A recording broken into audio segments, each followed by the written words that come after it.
తోడులేని నీడలేని గూడులోకి వచ్చింది. ఆడతోడు ఉంటానని మూడు ముళ్ళు వేయమంది.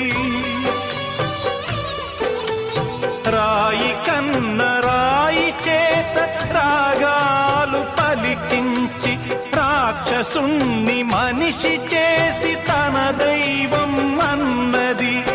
ఏనాటిదో ఈ బంధం బోయవాని వేటుకు గాయపడిన కోయిలా.